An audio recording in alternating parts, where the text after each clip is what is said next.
Dr.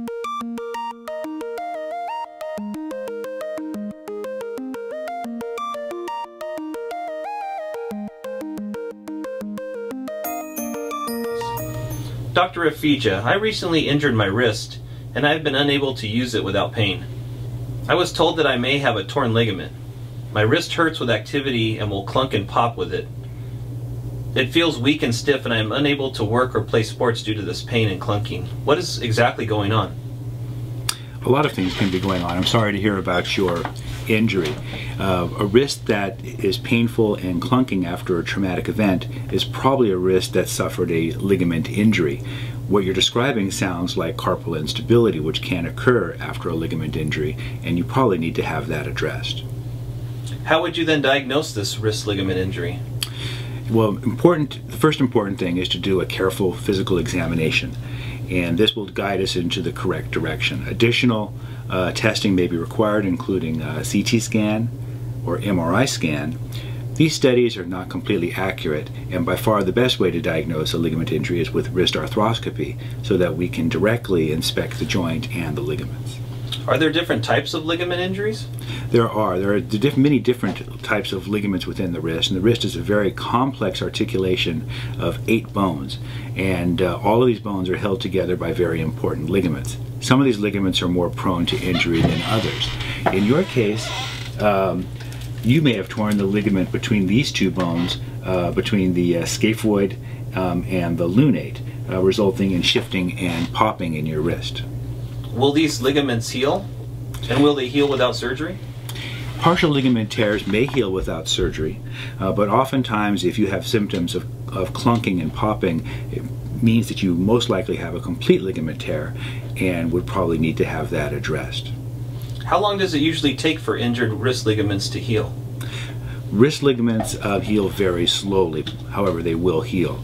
After surgical repair, immobilization is required for the ligament to gain its full strength, and this can be anywhere from 4 to 12 weeks depending on the ligament. I was told by a previous physician that I need surgery to repair a torn ligament. Do I really need surgery? If your ligament injury is incomplete, it may heal with immobilization only. However, the only way that we can really make that diagnosis would be with an MRI scan or possible wrist arthroscopy. What is the difference between open and arthroscopic surgery?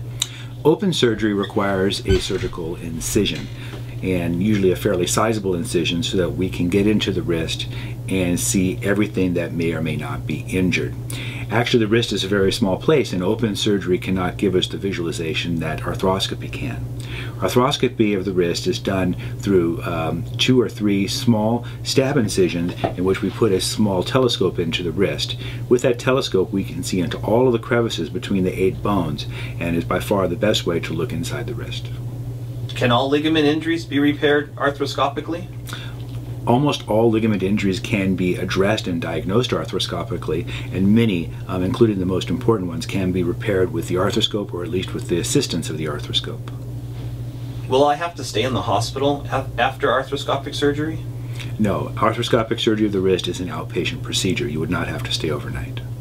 Will I need a cast after surgery? Ligament injuries of the wrist heal very slowly and require absolute stability for them to heal. So you will need a cast afterwards until the ligaments are healed. How long is rehabilitation after this type of surgery? The rehabilitation is variable depending on the wrist ligament. At the short end of the scale, you may only require a week or 2 of immobilization before progressing with therapy, but for the more delicate and fragile ligaments, you may have to be in a cast and wait to do your therapy for 10 to 12 weeks. When can I return to work and sports? This again depends on the type of wrist ligament injury that you've had repaired, but most people should be able to return to their full activity within 6 months of the surgery. Thank you, Dr. Rafijah. My pleasure. I recently injured my wrist after a hard fall. I was told that I have a scaphoid fracture and need surgery. What is going on, and what is a scaphoid? The scaphoid is one of the carpal bones in your wrist. There are 8 bones in your wrist, and the scaphoid is one of the most important bones in your wrist in that it guides the motion of the other bones. When the scaphoid is broken, it results in a disconnection within the wrist that allows for it to move improperly, resulting in pain and ultimately degenerative arthritis. If I look at this model here, at the base of the thumb, we can see this large bone here. That is the scaphoid. And it is a key position within the wrist that not only guides the wrist, but subjects it to injury. How do you diagnose scaphoid fractures? Scaphoid fractures are usually diagnosed with a plain x-ray, but sometimes the x-rays are inconclusive and an MRI scan may be required. When would you recommend surgery for this type of fracture? Almost all scaphoid fractures will require surgery if they are displaced even a little bit. Won't it heal on its own?